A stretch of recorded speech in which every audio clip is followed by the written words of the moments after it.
الحمد لله نحمده ونستعينه ونستغفره ونؤمن به ونتوكل عليه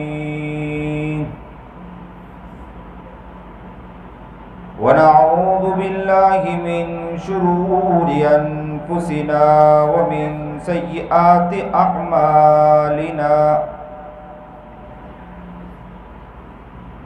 من يهده الله فلا مضل له ومن يضلله فلا هادي له ونشهد أن لا إله إلا الله وحده لا شريك له ونشهد أن سيدنا ومولانا محمدا عبده ورسوله أما بعد فأعوذ بالله من الشيطان الرجيم بسم الله الرحمن الرحيم فإن تولوا فقل حسبي الله لا إله إلا هو عليه توكلت وهو رب العرش العظيم صدق الله العظيم وصدق رسوله النبي الكريم ونحن على ذلك من الشاهدين والشاكرين والحمد لله رب العالمين اللهم صل على سيدنا محمد وعلى آل سيدنا محمد وبارك وسلم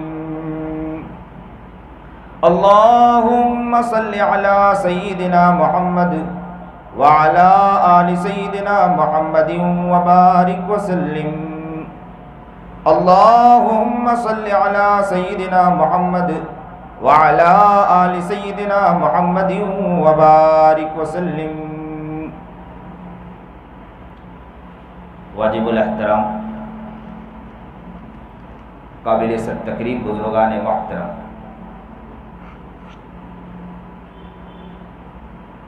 یہ مہینہ محرم کا مہینہ ہے، اسلامی سال کی شروعات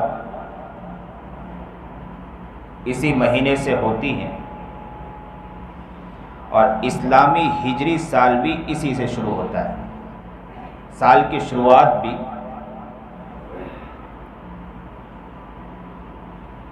حضرت عمر بن خطاب رضی اللہ تعالی عنہ نے ایک مرتبہ ابو موسیٰ اشعری رضی اللہ تعالی عنہ کو خط لکھا. جیسے ہی خط لکھا ابو موسیٰ اشعری تک وہ خط پہنچا. ابو موسیٰ اشعری رضی اللہ تعالی عنہ نے وہ خط دیکھا تو اس میں تاریخ لکھی ہوئی نہیں تھی. تو ابو موسیٰ اشعری نے ایک خط کے اندر، کوئی بات نہیں، ایک خط کے اندر اس کو لگانا پڑے گا،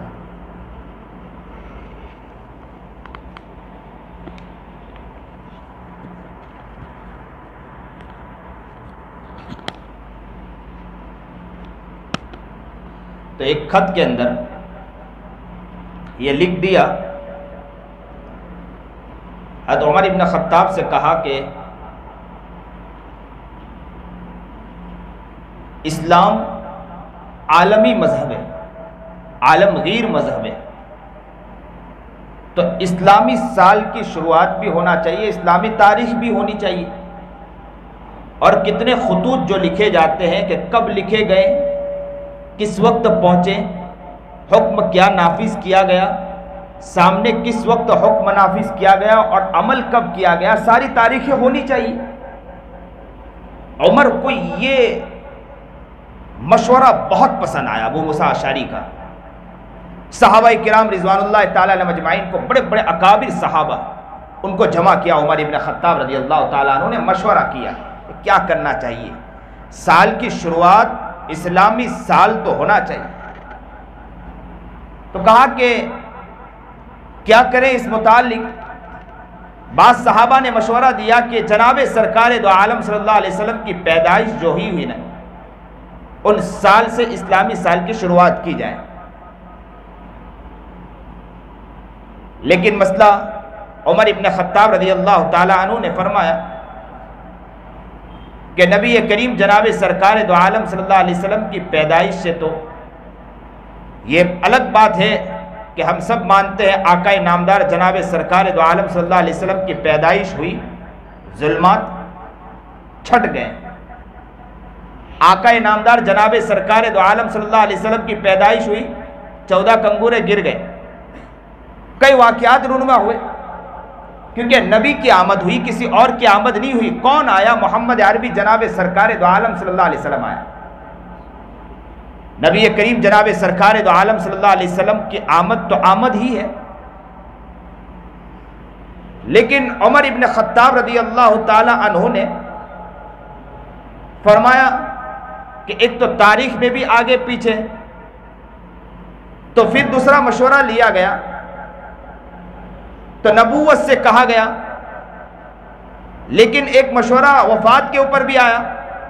حضرت عمر ابن خطاب رضی اللہ تعالی عنہ نے، میں جلدی جلدی بتلانا چاہتا ہوں کیونکہ ہو سکتا ہے آپ کے سامنے یہ باتیں آ چکی ہیں.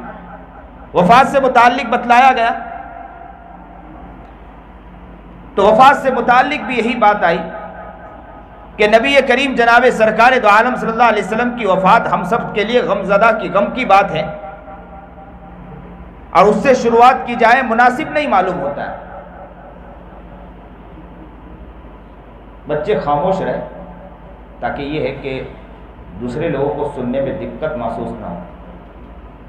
اس لیے کہا جاتا ہے کہ بچوں کو مسجد میں لایا بھی جائے اس لیے کہ تربیت کی جائے، لیکن کہتے ہیں چھوٹے بچوں کو مسجد میں نہ بھی لایا جائے تاکہ نمازیوں کے اندر خلل واقع نہ ہو.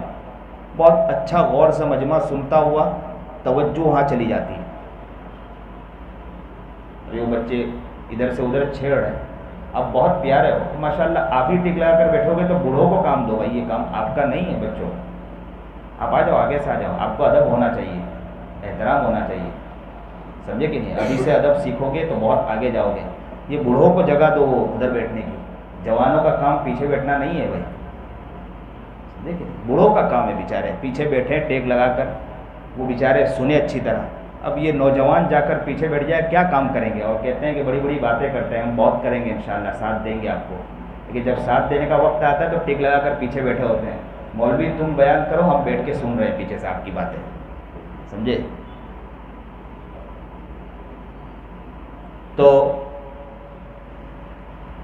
وفات سے متعلق بات آئی، حضرت عمر ابن خطاب نے بھی اس مشورے کو نہیں مانا. ہجرت سے ایک مشورہ آیا، ہجرت سے متعلق.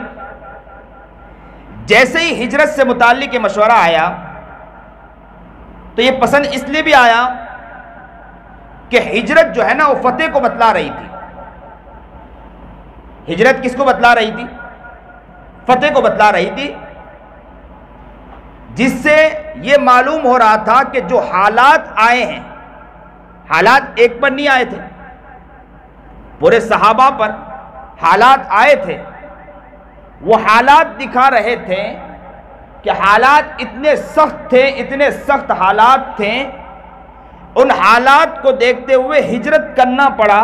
اور جیسے ہی ہجرت کی تو وہاں جانے کے بعد یوں سمجھو کہ فتح و نصرت اللہ تعالیٰ نے کھول دیا تھا. مدینہ منورہ آنے کے بعد جہاں نماز چھپ کے پڑھتے تھے وہاں نماز کھل کر پڑھتے تھے.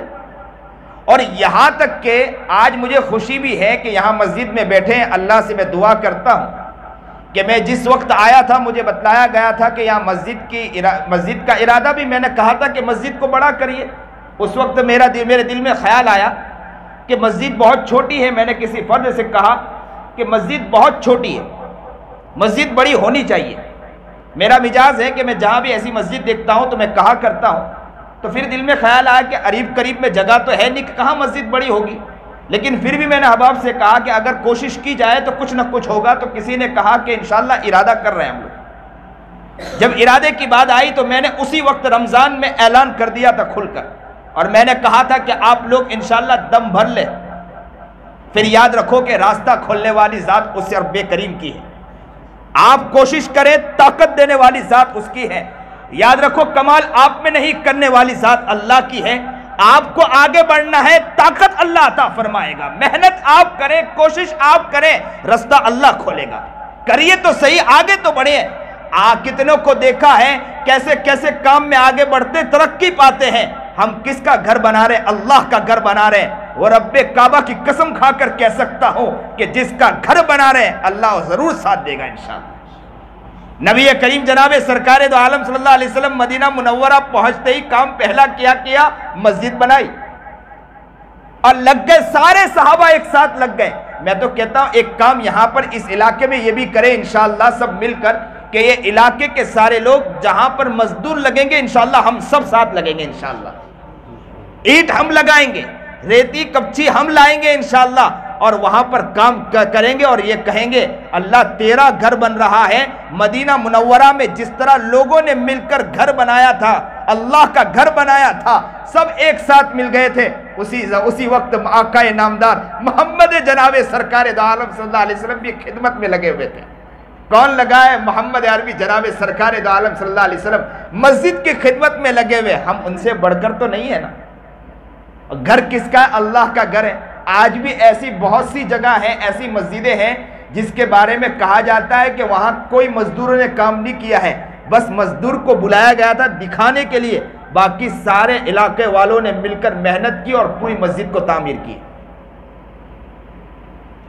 نیت تو کرو اور کہو لوگوں کو کہ ہم نے اس بستی والے چھوٹے ہیں کیسے بھی ہیں لیکن ہم سب نے مل کر ایک ساتھ مسجد کی تعمیر کی ہے.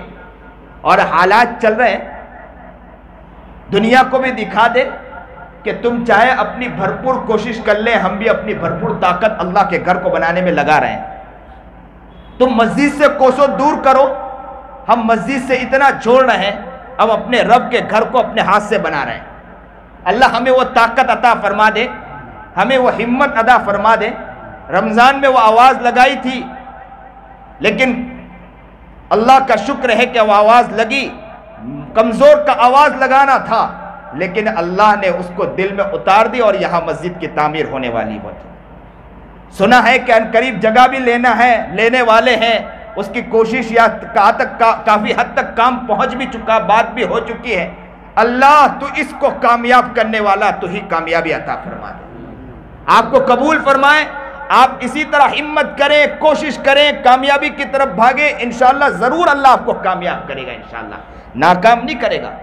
یاد رکھو کہ یہ جو ہے نا اسلامی سال کی جو شروعات ہیں ہجرت سے بتلا کر یہاں پر یہ بات بھی بتلائی گئی ہے کہ فتح و نصرت جو ہے نا کافی مشکلات اور مسائل کے بعد آتے ہیں.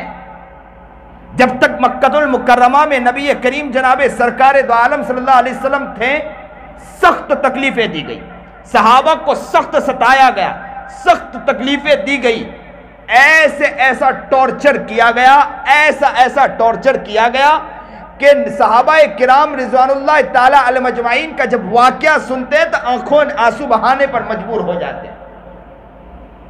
صحابہ کرام رضوان اللہ تعالی علیہم اجمعین پر، نبی کریم جناب سرکار دو عالم صلی اللہ علیہ وسلم پر، نبی کریم جناب سرکار دو عالم صلی اللہ علیہ وسلم حرم شریف کے اندر ہے اور اوجڑی ڈال دی گئی. فاطمہ دوڑ کر پہنچتی ہے، اوجڑی اٹھاتی ہے، اٹھ نہیں بھی پاتے ہیں نبی کریم جناب سرکار دو عالم صلی اللہ علیہ وسلم. یہ حال تھا کہ سخت ستایا گیا.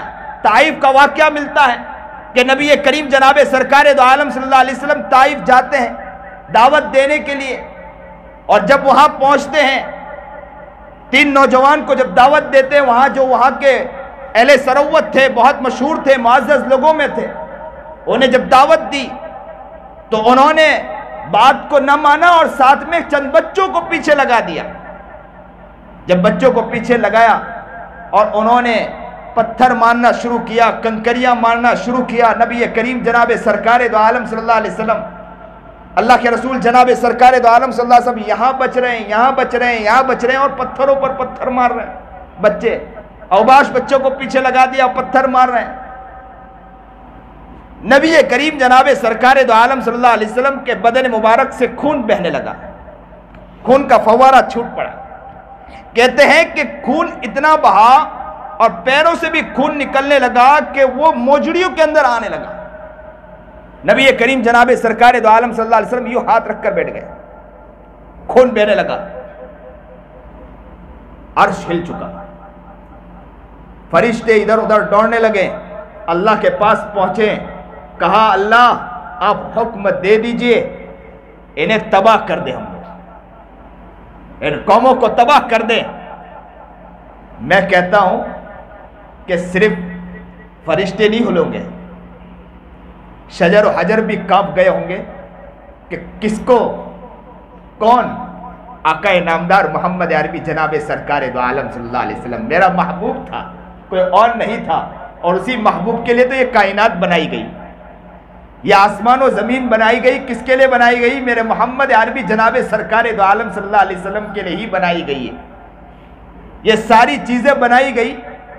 کہتے ہیں کہ نبی کریم جناب سرکار دو عالم صلی اللہ علیہ وسلم ایک جگہ آرام کر رہے تھے, درخت وہاں سے چل کر آ گیا, زمین پھٹی, درخت چل کر آ گیا, کس کے پاس آیا؟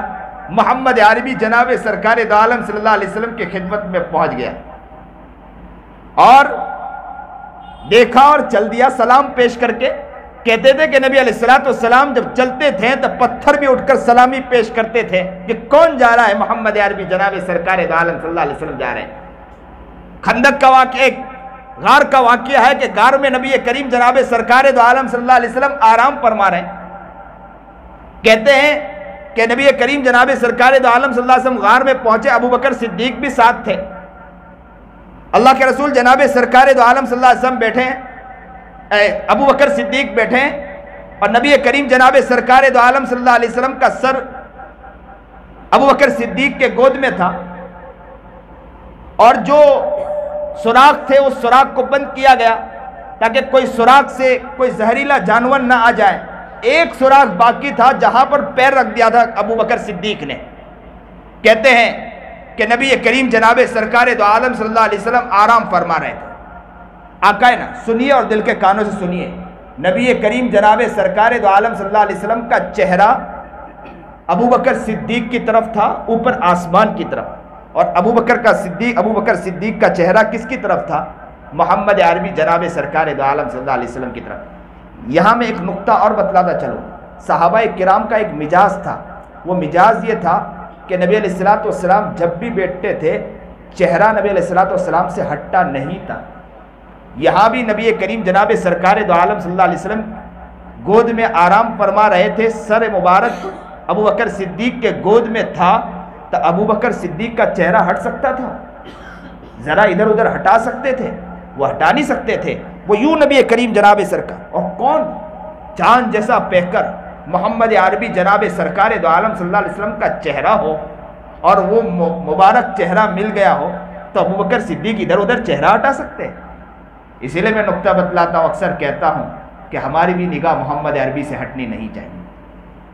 چھوٹی چھوٹی باتوں میں محمد عربی سے نگاہ ہٹ جاتی ہے ہماری. لین دین کے لیے جاتے ہیں نگاہ ہٹ جاتی ہے, چیزوں کے لیے جاتے ہیں نگاہ ہٹ جاتی ہے, چلتے پھرتے ہیں نگاہ ہٹ جاتی ہے. جب بتلایا جاتا ہے کہ نبی کے دیوانے, نبی کے مستانے, نبی کے طریقے پر چلو, لیکن نگاہ ہٹ جاتی ہے ہماری نگاہ نہیں ہوتی. نگاہ ہوتی ہے تو دنیا پر نگاہ ہوتی ہے. حالات کہتے ہیں کہ مولانا حالات ہے, حالات کو بھی دیکھنا پڑتا ہے, ہر چیز کو ساتھ لے کر چلنا ہوتا ہے. نگاہ ہٹتی ہے ہماری, نگاہ ایک جگہ نہیں رہتی ہے. لیکن یاد رکھے کہ نقطہ یہاں سے ملتا ہے کہ نبی کریم جناب سرکار دو عالم صلی اللہ علیہ وسلم سیرت و سنت پر ہماری نگاہ ہونی چاہیے. ابو بکر صدیق یوں دیکھ رہے تھے, اور محمد عربی جناب سرکار دو عالم صلی اللہ علیہ وسلم کا چہرہ اوپر کی طرف, آنکھ بند کی سو رہے تھے. اچانک ایک زہریلا جانور آیا اور کاٹا. ابو بکر صدیق برداشت نہیں کر پائے, زور سے کاٹ رہا تھا. اب پیر ہٹائے تو کہیں ایسا نہ ہو کہ زہریلا جانور نکل جائے اور نبی علیہ الصلوۃ والسلام کو کوئی تکلیف دے دے. ابو بکر صدیق کے دل میں ایک خیال آیا, لیکن نبی کریم جناب سرکار دو عالم صلی اللہ علیہ وسلم آرام میں تھے. تو ابو بکر صدیق نے سوچا کہ میں اٹھا تو سکتا نہیں ہوں, اٹھاؤں گا تو نبی علیہ الصلوۃ والسلام کو تکلیف پہنچ جائے گی. اور آنکھوں سے آنسو کا قطرہ نکلا. ابو بکر چہرہ تو ہٹا بھی نہیں سکتے تھے, بس یوں دیکھ رہے تھے, آنسو کا قطرہ نکلا. اور قطرہ نکلنے کے بعد محمد عربی جناب سرکار دو عالم صلی اللہ علیہ وسلم کے چاند جیسے چہرے پر گرا. گرنا تھا، نبی علیہ السلام کی یوں آنکھ کھلی اور یوں دیکھا ابو بکر صدیق کو. کہا کہ ابو بکر کیا کیوں رو رہے؟ تو کہا اللہ کے رسول آپ آرام فرمائیے، کوئی بات نہیں. تو کہا ابو بکر بتلائیے کیا بات ہے؟ کہا اللہ کے رسول آپ آرام کیجئے، کوئی مسئلہ نہیں ہے. تو کہا ابو بکر بتلائیے کیا بات ہے؟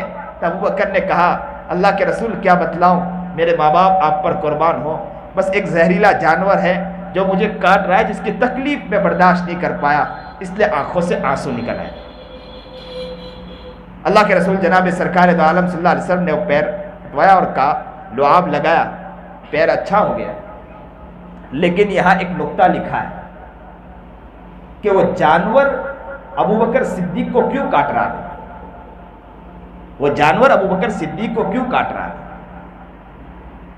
کہتے ہیں کہ وہ جانور اس لیے کاٹ رہا تھا کہ وہ زہریلا جانور کہہ رہا تھا کہ اے ابو بکر میں کب سے دعا کر رہا تھا کہ محمد عربی کا چہرہ دیکھوں.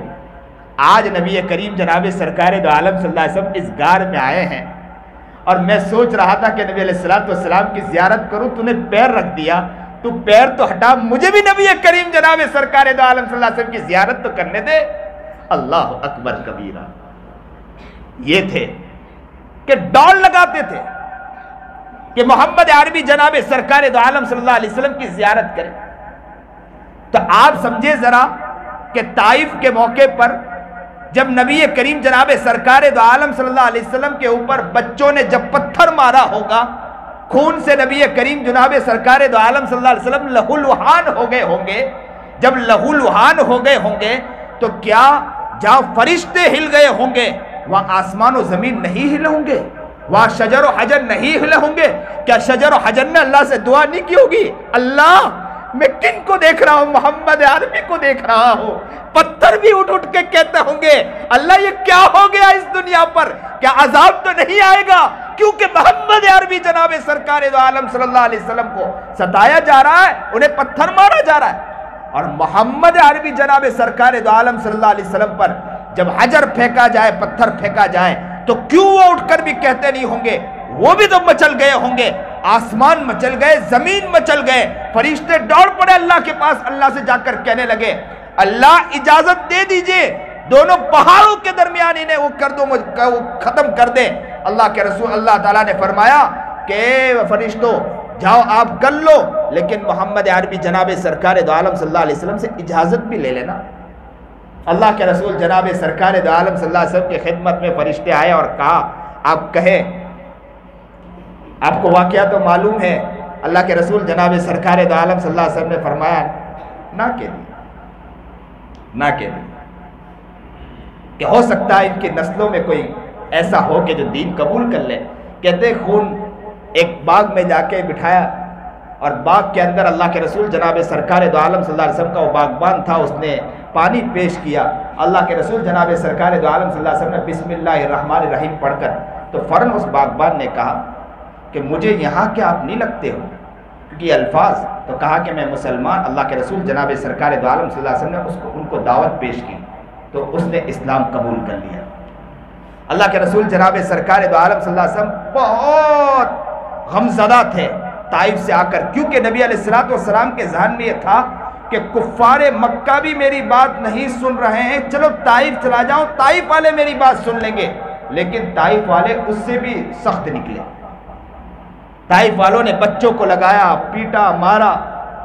نبی علیہ السلام غمزدہ تھے.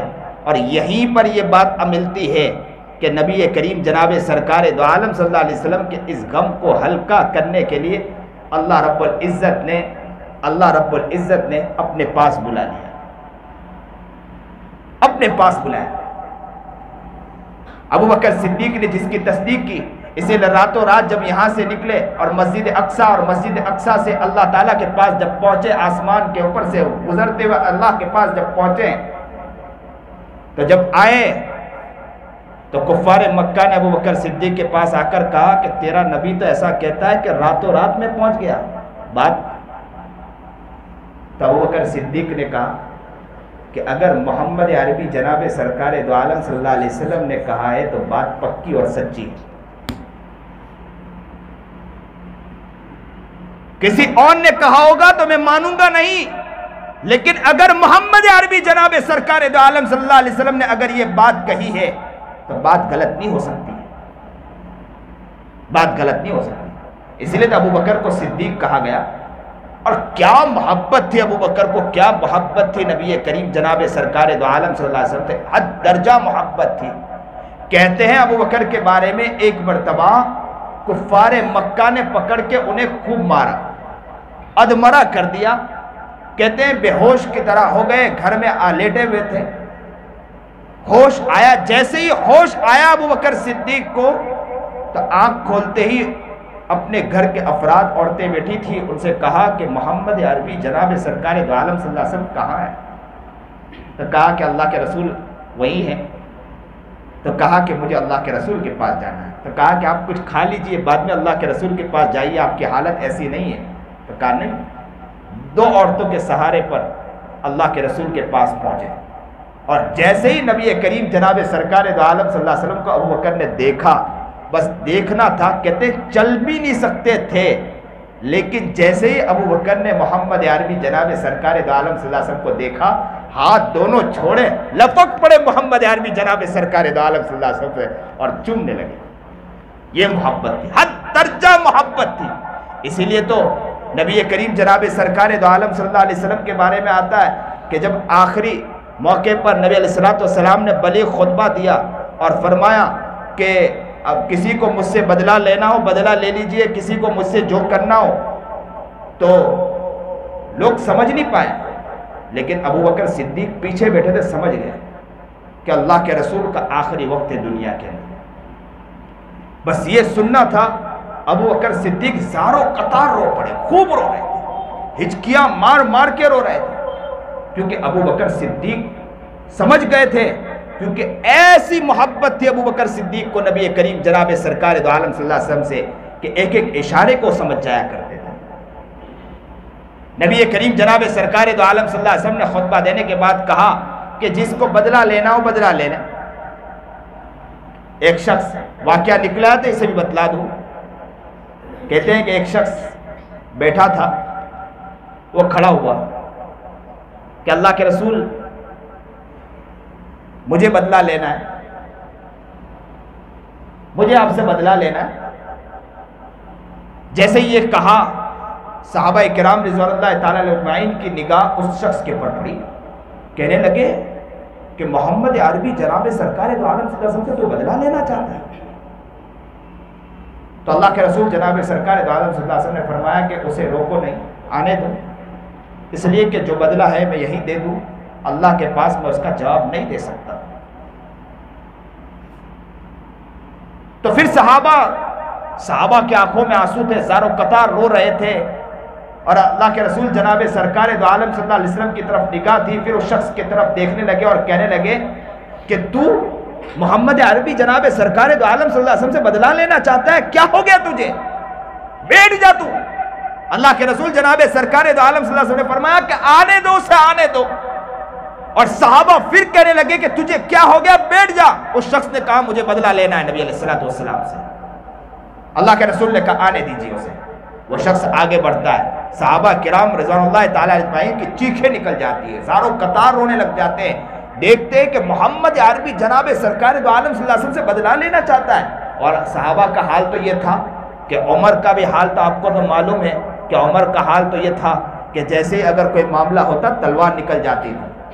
سب تڑپ گئے، مچل گئے. اور محمد عربی جناب سرکار دو عالم صلی اللہ علیہ وسلم حکم دے رہے کہ آنے دو.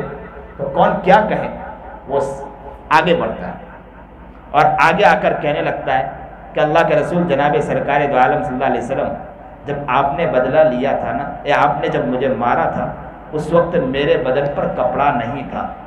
اللہ کے رسول قربان جائیے محمد عربی جناب سرکار دو عالم صلی اللہ علیہ وسلم پر کہ اللہ کے رسول جناب سرکار دو عالم صلی اللہ علیہ وسلم نے اپنا چادر ہٹا دیا. پھر بھی لوگوں نے کہا کہ اے انسان تجھے کیا ہو گیا کہ تو محمد عربی جناب سرکار دو عالم صلی اللہ علیہ وسلم سے بدلہ لینا چاہتا ہے. لیکن وہ شخص پیچھے کی طرف گیا اور جانے کے بعد یوں لپٹ گیا اور لپٹ کر بوسہ دینے لگا اور کہنے لگا اللہ کے رسول مجھ میں یہ جرات ہے کہ میں آپ سے بدلا لوں؟ بس میں تو یہ سوچ رہا تھا، میں کب سے دعا کر رہا تھا کہ اللہ کے رسول کے دونوں مونڈوں کے درمیان مہر نبوت ہے، میں اسے دیکھنا چاہتا ہوں، بس اس کے دیکھنے کے لیے میں تڑپ رہا تھا۔ آج مجھے اچھا موقع ملا کہ آپ نے اعلان کیا تو میں فوراً کھڑا ہو گیا کہ اللہ کے رسول میں بدلہ لینا چاہتا ہوں۔ میں جھوٹ بول کر آگے بڑھ گیا صرف اس لیے کہ محبت میں آگے بڑھا ہو۔ اللہ کے رسول کے پیچھے مونڈوں کے درمیان وہ لپک گیا اور لپک کر وہ چومنے لگا، چاٹنے لگا اور کہنے لگا محمد عربی میرے آقا نامدار، میری ہمت کہاں ہے کہ میں آپ سے بدلا لوں؟ اللہ اکبر! کیا محبت ہے، کیا عشق ہے! تو کہتے ہیں اسلامی سال کی جو شروعات ہے وہ پہلے کئی تکالیف کے بعد، کئی مصیبت کے بعد ہجرت کی، اور ہجرت کے بعد فتح پر فتح نصیب ہوئی اللہ تعالیٰ نے۔ اللہ نے کئی فتح عطا فرمائی۔ تو شروعات میں کئی مصیبتیں آئی، کئی تکالیف آئی، کئی پریشانیاں آئی۔ ان پریشانیوں کے بعد راستے کھلے، اور یاد رکھیں مدینہ منورہ آنے کے بعد کئی نظام قائم ہوئے، ایسے نظام قائم ہوئے، ایسی تجارت قائم ہوئی، اور ایسا نظام جو نظام بعد میں رہتی دنیا تک نظر بعد میں نہیں آئی، جو نظام نبی کریم جناب سرکار دو عالم صلی اللہ علیہ وسلم اور ان کے غلاموں نے قائم کر کے دکھایا۔ آج کے لوگ کہتے ہیں کہ ہم حکومت قائم کریں گے، آج کے لوگ کہتے ہیں کہ ہمارا نظام صحیح ہے۔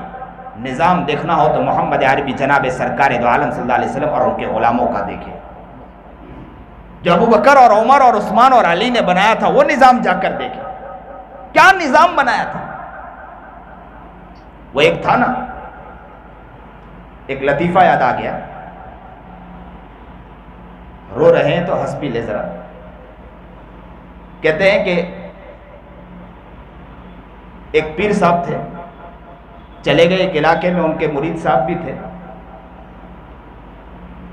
جب بستی میں گئے تو وہ ہر چیز 2 روپے میں مل رہی تھی، جو بھی سامان خریدو 2 روپے میں، جو بھی چیز خریدو 2 روپے میں۔ تو جو مرید تھا وہ للچا گیا کہ موقع بہت اچھا ہے، یہاں تو اچھے کھانے مل رہے، چیزیں مل رہے صرف 2 روپے کے اندر۔ پیر صاحب 2 دن گزر گئے، 3 دن گزرنے کے بعد کہنے لگے چلو نکل جاتے ہیں۔ تو کہنے لگے کہ میں تو یہاں سے جانے والا نہیں ہوں، اس لیے کہ یہاں پر تو اچھے کھانے ملتے ہیں، صرف سستے میں 2 روپے ملتے ہیں۔ وہیں رک گیا۔ انہوں نے بہت سمجھایا پیر صاحب نے کہ رکنے کی ضرورت نہیں، حالات ہے ایسی جگہ پر جہاں پر جسے ایسے علاقے کو کہا جاتا ہے اندھی نگری ہے، اندھی نگری میں رکا نہیں جاتا ہے، لوگ اندھے ہوتے ہیں۔ ہمارا انڈیا بھی اندھی نگری کی طرف جا رہا ہے، اسی طرف جا رہا ہے۔ تو کہا اندھی نگری رکے مت چلیے، کہا کہ نہیں میں تو یہی رکوں گا۔ رک گیا۔ کہتے ہیں کچھ دن نہیں گزرے، اچانک ایک گھر بن رہا تھا، ایک شخص جا رہا تھا، وہ گھر گرا اور وہ شخص دب کے مر گیا۔ بادشاہ سلامت نے محل کے اندر فیصلے کے لیے بلایا کہ لاؤ بلائیے۔ لوگ پہنچ گئے تو بادشاہ سلامت نے کہا کہ مکان مالک کو بلایا جائے۔ مکان مالک کو بلا کر کہا کہ اس کو سلی دی جائے۔ اس شخص نے کہا کہ بادشاہ سلامت معاف کر دیجئے، میری غلطی نہیں ہے، جس نے مکان بنایا ان کی غلطی ہے۔ بادشاہ نے کہا جس نے مکان بنایا اس کو بلا کے لاؤ۔ مستری کو بلا کر لایا گیا۔ مستری نے جب دیکھا کہ سولی پر لٹکنا تو اس نے فوراً معافی منت و سماجت کرنے لگا کہ سولی تو سولی ہوتی ہے نا۔ کہنے لگا کہ بادشاہ سلامت میری غلطی نہیں ہے، میں تو جب گارا بنا رہا تھا سیمنٹ کے اندر تو اس وقت ایسا ہوا کہ وہ جو پانی ڈالنے والے نے پانی زیادہ ڈال دیا، جس کی وجہ اس نے کہا، مستری نے کہا کہ غلطی میری نہیں ہے، سیمنٹ جو ہے نا وہ پانی والی آئی تھی جس کی وجہ سے وہاں کچا مال آیا اور مکان گر گیا۔ تو کہا اسے بلایا جائے، مزدور کو بلایا جائے۔ مزدور کو بلایا گیا۔ مزدور نے جب دیکھا کہ مجھے سولی پر چڑھایا جائے گا تو فوراً منت و سماجت کرنے لگا اور کہنے لگا، بادشاہ سلامت سے کہنے لگا معاف کر دو مجھے کہ غلطی میری نہیں ہے، بات یہ دراصل یہ ہے کہ جو پانی ڈالتا ہے دوسرا مزدور اس نے پانی زیادہ ڈال دیا جس کی وجہ سے یہ معاملہ ہوا، تو کہا اسے بلایا جائے۔ دیکھو عدالت لگی، اسے بلایا گیا، اور جیسے ہی وہ آیا بادشاہ سلامت نے کہا کہ بھائی اسے سولی پر چڑھاؤ کہ اس کی وجہ سے مکان گرا، پورے مکان کے گرنے کی وجہ سے ایک شخص کی موت ہو گئی۔ تو کہا کہ بادشاہ سلامت غلطی میری نہیں ہے، میں تو جیسے ہی پانی ڈال رہا تھا اچانک ایک ہاتھی دوڑ کر آیا، تو ہاتھی کی وجہ سے میرے سے زور سے پانی گر گیا۔ تو کہا کہ ہاتھی کے مالک کو بلایا جائے۔ ہاتھی کے مالک کو بلایا گیا، تو کہا کہ اسے پکڑ کے اسے سولی پر چڑھا دو، حکم نافذ کر دیا۔ وہ بھی منت و سماجت کرنے لگا کہ میری غلطی نہیں ہے، مسئلہ یہ تھا کہ ایک عورت پازیب پہن کر چل رہی تھی، اس کی چھنچھناہٹ کی وجہ سے ہاتھی دوڑ پڑا۔ بھئی آپ کا فیصلہ تو نہیں نا، بادشاہ آپ تو نہیں تھے اس زمانے میں، ہو سکتا ہے کہ دوسری وقت آپ کی کوئی پیدائش ہوئی ہو، کیونکہ اب تو دو پیدائش بھی ہوتی ہے۔ تو کہا کہ بھائی انہیں بلایا جائے۔ تو بادشاہ سلامت کو کہنے لگا کہ پازیب پہنی ہوئی تھی عورت نے، اس کی چھنچھناہٹ کی وجہ سے ہاتھی بدک گیا اور بھاگ گیا۔ تو کہا کہ اس عورت کو بلایا جائے۔ عورت آئی، عورت نے دیکھا کہ مجھے سولی پر چڑھایا جائے گا، وہ منت و سماجت کرنے لگی کہ بات میری غلطی نہیں ہے، جس نے پازیب بنائے اس کی غلطی ہے۔ بولے سونار کو بلایا جائے۔ سونار کو بلایا گیا۔ سونار پتلا دبلا سوکھا تھا، کھاتا بھی کچھ نہیں تھا بیچارہ۔ لایا گیا، ہوں پیش کیا گیا، کہا کہ غلطی تمہاری ہے۔ اب وہ بیچارہ بچ نہیں پایا، تو کہا کہ اسے سولی پر چڑھائے۔ تو کہا گیا کہ سولی پر تو چڑھایا جائے گا، لیکن مسئلہ یہ کہ سولی کا جو سوراخ ہے وہ بہت بڑا ہے اور اس کی گردن بہت چھوٹی ہے، چڑھایا نہیں جا سکتا ہے۔ تو بادشاہ نے کہا کہ کرے کیا؟ تو کہا کہ جو موٹا تازہ ہو اسے بلایا جائے، جو موٹا تازہ ہے اسے بلایا جائے۔ تو وہی مرید صاحب جو کھا کھا کے موٹے ہو چکے تھے، آج کل مریدی کھا کے بڑے ہوتے ہیں، مولوی کے ساتھ چلنے والے زیادہ کھاتے ہیں۔ مولوی بیچارہ ان کے ساتھ ان کو تو لے جایا جاتا ہے، مرید پیچھا اپنا کام کر لیتا پورا مکمل۔ کہتے ہیں کہ ماشاءاللہ فائدہ ہو جاتا ہے مولانا کے ساتھ چلنے سے۔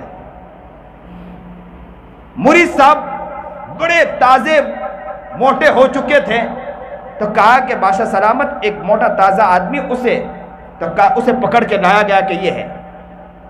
اب مرید کو سولی پر جب چڑھانے کی بات آئی تو پیر صاحب بھی پہنچ گئے۔ جب چڑھانے کی بات آئی تو بیچارہ رونے لگا۔ جیسے ہی رونے لگا تو پیر صاحب آگے بڑھے، اپنے سولی پر بس چڑھانے ہی والے تھے کہ پیر صاحب دوڑ کر آئے کہ بھائی انہیں مت چڑھاؤ مجھے چڑھاؤ، انہیں مت چڑھاؤ مجھے چڑھاؤ۔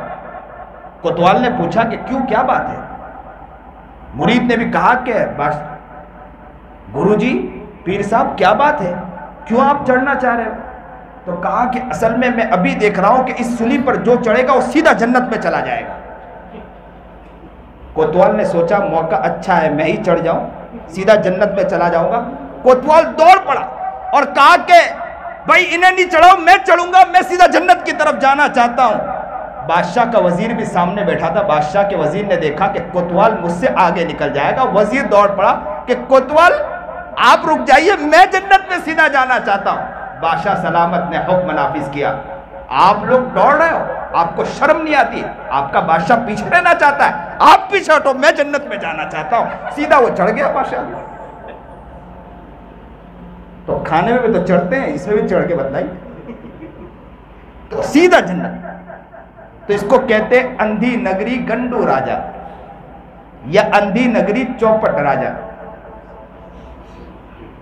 تو یہ حال ہے آج ہماری دنیا، ہمارے اس ماشاءاللہ ہندوستان کا حال بھی یہی ہو رہا ہے۔ دو شخصیت جو پوری حکومت کو چلا رہی ہے اور ماشاءاللہ کیا کیا کھیل کر رہے ہیں، اللہ حفاظت فرمائے۔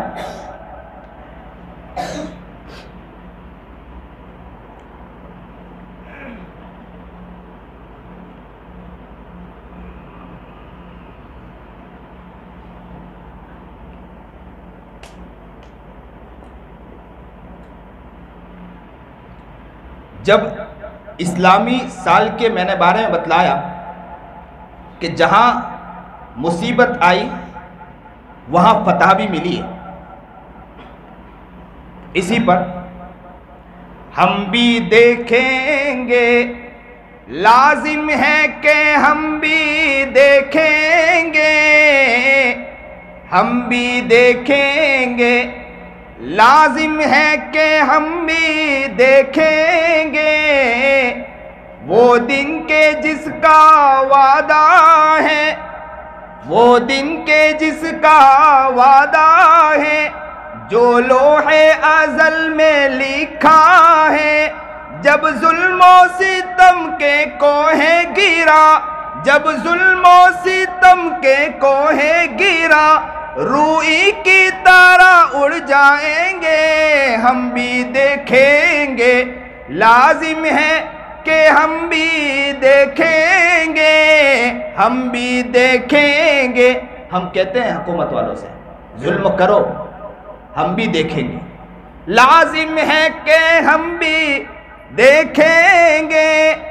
ہم محکوموں کے پاؤں تلے جب دھرتی دھر دھر دھڑکے گی، اور اہل حاکم کے سر اوپر جب بجلی کڑ کڑ کڑکے گی، ہم بھی دیکھیں گے، لازم ہے کہ ہم بھی دیکھیں گے، ہم بھی دیکھیں گے، لازم ہے کہ ہم بھی دیکھیں گے. جب عرض خدا کے کعبے سے سب بت اٹھوائے جائیں گے، ہم اہل صفا مردود حرم، ہم اہل صفا مردود حرم مسند پہ بٹھائے جائیں گے، مسند پہ بٹھائے جائیں گے، ہم بھی دیکھیں گے، لازم ہے کہ ہم بھی دیکھیں گے، ہم بھی دیکھیں گے، لازم ہے کہ ہم بھی دیکھیں گے. جب عرض خدا کے کعبے سے سب بت اٹھوائے جائیں گے، ہم اہل صفا مردود حرم جب مسند پہ بٹھائے جائیں گے، ہم بھی دیکھیں گے، لازم ہے کہ ہم بھی دیکھیں گے. سب تاج اچھالے جائیں گے، سب تخت گرائے جائیں گے، بس نام رہے گا صرف اللہ کا، بس نام رہے گا اللہ کا، جو غائب بھی ہے حاضر بھی، جو منظر بھی ہے ناظر بھی، ہم بھی دیکھیں گے، لازم ہے کہ ہم بھی دیکھیں گے، ہم بھی دیکھیں گے، لازم ہے کہ ہم بھی دیکھیں گے. جو منظر بھی ہے ناظر بھی، اٹھے گا جب انا الحق کا نعرہ، جو میں بھی ہوں اور تم بھی ہو، اور راج کرے گی خلق خدا، اور راج کرے گی خلق خدا، جو میں بھی ہوں اور تم بھی ہو، ہم بھی دیکھیں گے. حکومت سے کہتے ہیں ہم بھی دیکھیں گے، لازم ہے کہ ہم بھی دیکھیں گے، ہم بھی دیکھیں گے، لازم ہے کہ ہم بھی دیکھیں گے. اٹھے گا جب انا الحق کا نعرہ، ہم بھی دیکھیں گے، لازم ہے کہ ہم بھی دیکھیں گے. تو حالات جو اس طرف بتلا رہے ہیں، تو ہم مسلمانوں سے ایک ہی پیغام دینا چاہتے ہیں، اور مسلمانوں کا یہی ذہن بننا چاہیے کہ یاد رکھے کہ مصیبت اور پریشانیاں اسلام لانے کے بعد نبی کریم جناب سرکار دو عالم صلی اللہ علیہ وسلم کے پاک باز صحابہ کے اوپر بھی آئی ہے. بہت مصیبت، بس کلمہ لا الہ الا اللہ کہا تھا نا کہ قولوا لا الہ الا اللہ تفلحوا، کہ تم کہو لا الہ الا اللہ کامیاب ہو جاؤ گے. بس صحابہ نے لا الہ الا اللہ کہا, مصیبت ان کے اوپر ٹوٹ پڑی. اس کا مطلب یہ نہیں کہ یہاں اللہ نے انہیں کامیاب کر دیا تھا صرف لا الہ الا اللہ پڑھنے پر. آپ بھی یہ سمجھ لیں کہ آپ نے کلمہ لا الہ الا اللہ پڑھا, آپ کامیاب ہو گئے. اللہ کا شکر. کسی بھی شک و شبہ میں ہونے کی ضرورت نہیں ہے. حالات چاہے جس طرح بھی ہو, حالات چاہے جس طرح بھی بدلتے ہو, ہم نبی کے دیوانے ہیں, ہم نبی کے مستانے ہیں, ہم نبی کے عاشق ہیں, ہم نبی کے غلام ہیں. ہم نے بلال کا واقعہ سنا ہے, ہم نے سمیہ کا واقعہ سنا ہے, ہم نے خباب کا واقعہ سنا ہے, ہم نے صحابہ کا واقعہ سنا ہے, ہم نے طلحہ کا واقعہ سنا ہے, ہم نے حمزہ کا واقعہ سنا ہے, حمزہ کے دل کو چبانے کا ہم نے واقعہ سنا ہے. ہر واقعے کو ہم نے سنا ہے. اسی غلاموں کے ہم جانباز ہیں. انشاءاللہ ہم بھی انشاءاللہ اس کے لیے تیار رہیں گے. ہر مصیبت تو برداشت کر لیں گے, لیکن نبی کی غلامی کو کبھی چھوڑ نہیں سکتے انشاءاللہ. یہ اصل عزم کرنا ہے. یہ سال, یہ مہینہ جب شروع ہوتا ہے, یہ ہمیں پیغام دے رہا ہے اس چیز کا کہ مسلمانوں اپنا ذہن کس طرف لانا ہے, اپنے آپ کو کس طرف بنانا ہے, اپنی سوچ کس طرف بنانا ہے. یہ پیغام ہمیں اس چیز کا دے رہا ہے. ہمیں اپنی ذہنیت کو بنانا, اپنی سوچ کو بنانا ہے. لیکن اکثر و بیشتر ہماری سوچ چلی جاتی ہے. اس مہینے کے اندر ہم لوگ اکثر و بیشتر سوچتے ہیں کہ حضرت حسین رضی اللہ تعالی عنہ کے شہادت کی وجہ سے اس مہینے کی شروعات ہے, جبکہ یہ بات نہیں ہے. جبکہ محترم ہے, حضرت حسین رضی اللہ تعالی عنہ پر جو زبردست انہیں شہید کیا گیا, عجیب و غریب واقعہ ہے. لیکن یہ مہینہ جو ہے اس کی برکت اور فضیلت پہلے سے ہے. یاد رکھو کہ جہاں حسین رضی اللہ تعالی عنہ کو شہید کیا گیا, وہاں حضرت عثمان غنی رضی اللہ تعالی عنہ کو بھی زبردست شہید کیا گیا. مظلوم تھے حضرت عثمان. عثمان کی جب خلافت تھی, حضرت عثمان رضی اللہ تعالی عنہ کی خطبہ دینے کے لیے کھڑے ہوئے حضرت عثمان غنی باغی ٹوٹ پڑے اور نبی کریم جناب سرکار دو عالم صلی اللہ علیہ وسلم کا جو عصا تھا نا, وہ عصا لے کر توڑ دیا. کس کا عصا تھا؟ جس کو نبی کریم جناب سرکار دو عالم صلی اللہ علیہ وسلم اپنی پوری زندگی استعمال کرتے تھے. ابو بکر صدیق نے استعمال کیا, عمر ابن خطاب نے اپنے دورہ خلافت میں جس کو استعمال کیا, وہ حضرت عثمان غنی کے ہاتھ میں تھا. باغی ٹوٹ پڑے, اس کو توڑ دیا. یہاں تک کہ حضرت عثمان غنی پر پتھر مارا اور عثمان غنی کو مسجد سے نکال دیا. نماز کے لیے آتے تھے, نماز سے بھی روک دیا گیا اور ایک گھر کے اندر بند کر دیا اور اعلان کر دیا باغیوں نے کہ عثمان مسجد تک بھی نہیں آ سکتے, مدینہ منورہ تک بھی نہیں آ سکتے.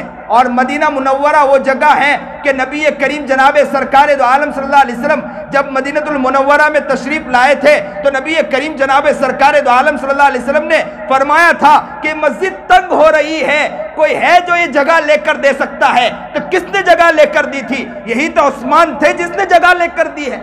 اسی مسجد میں آنے سے باغیوں نے روکا, عثمان غنی رضی اللہ تعالی عنہ کو روکا. عثمان غنی رضی اللہ تعالی عنہ کو گھر میں بند کر دیا گیا. کہتے ہیں کہ عثمان غنی کو صرف بند نہیں کیا, یہاں تک کہ کھانا بھی بند کر دیا گیا, دانا پانی تک کے بند کر دیا گیا, پانی تک بھی دیا نہیں گیا. ایک مرتبہ علی کے بارے میں آتا ہے کہ حضرت علی رضی اللہ تعالی عنہ کو جب پتا چلا کہ پانی بند کر دیا گیا تو مشکیزے میں پانی لے کر چلے. باغیوں کو پتا چلا کہ علی پانی لے کر آ رہے ہیں تو ان سے بھیڑ گئے اور بھیڑ کر مشکیزہ چھین کر اس کو بھی پھینک دیا کہ پانی لے جا نہ سکے عثمان غنی کے پاس. اور علی نے دیکھا کہ جب میں وہاں پہنچ نہیں سکتا ہوں تو انہوں نے اپنے عمامے کو نکالا اور پانی سے تر کیا اور اوپر سے پھینکا تاکہ عثمان کو پتا چل جائے کہ علی نے اپنے حد تک کوشش تو کر لی ہے لیکن کامیاب نہیں ہو پائے. عثمان نے دیکھا, عثمان سمجھ گئے, پانی بند کیا. علی رضی اللہ تعالی عنہ کے بارے میں آتا ہے کہ علی نے حسن اور حسین کو, اپنے دونوں صاحبزادے کو عثمان کے گھر کے آگے کھڑا کر دیا کہ آپ یہاں پہرہ داری کریں. اور دل کی زبان سے علی نے اپنے بیٹے سے کہہ دیا کہ یہیں سے سیکھ لو کہ قربانی کس طرح دی جاتی ہے، یہیں سے سیکھ لو قربانی۔ حسین کے بارے میں آتا ہے کہ 3 دن پانی بند کیا گیا، یا تو کہا جاتا ہے کہ 10 دن پانی بند کر دیا گیا، لیکن مظلوم عثمان، حضرت عثمان رضی اللہ تعالی عنہ کے بارے میں آتا ہے کہ 40 دن پانی روک دیا گیا۔ کسی نے پوچھا عثمان کو کہ عثمان آپ کا پانی بند کر دیا گیا، پیاس لگتی ہو تو آپ کو کیا حال گزرتا ہے، آپ کیا کرتے جب پیاس لگتی ہے؟ تو کہتے ہیں جب مجھے پیاس لگتی ہو، مجھے جب پیاس لگتی ہے تو میں قرآن کریم کھول دیتا ہوں، تلاوت شروع کر دیتا ہوں، بس تلاوت کرتا جاتا ہوں، پیاس بجھتی چلی جاتی ہے۔ اللہ اکبر کبیرہ۔ یہ تھے عثمان۔ کتنے دن پانی بند کیا گیا؟ 40 دن پانی روک دیا گیا۔ برداشت عثمان نہ کر پائے، عثمان چھت پر چڑھے اور چھت پر چڑھ کر خطبہ دیا اور کہا کہ بھائی آپ کو تو پتہ ہے لوگوں کہ بھائی جب نبی علیہ الصلوۃ والسلام مسجد مدینہ منورہ آئے تھے، مسجد تنگ ہو رہی تھی، اس تنگ مسجد کے اندر کہا تھا کہ کون ہے جو مسجد کی جگہ قریب قریب کی جگہ لے کر مجھے دے دے، تو میں ہی تو تھا کہ جو جگہ لے کر میں نے دے دیا تھا۔ پھر کہا کہ کنویں کے بارے میں بات آئی کہ مسلمانوں کے لیے کون کنواں وقف کر دے، تو میں نے وہی کنواں لے کر وقف کیا، اسی پانی کو آپ نے میرے لیے روک دیا، اور جو مسجد میں نے وقف کی تھی اسی مسجد میں مجھے نماز سے روک دیا گیا، اور جو کنواں میں نے وقف کیا اس سے تم نے مجھے روک دیا۔ 5 باتیں بتلائی، لیکن باغیوں کے دل میں جھو تک نہیں رہے گا، جھو تک نہیں رہے گا۔ یہاں تک کہ ایک دن کہتے ہیں حضرت عثمان کے بارے میں آتا ہے کہ صبح اٹھتے ہیں اور خوشی خوشی اٹھتے ہیں، اور اٹھنے کے بعد اپنے گھر والوں سے کیا کہتے ہیں معلوم؟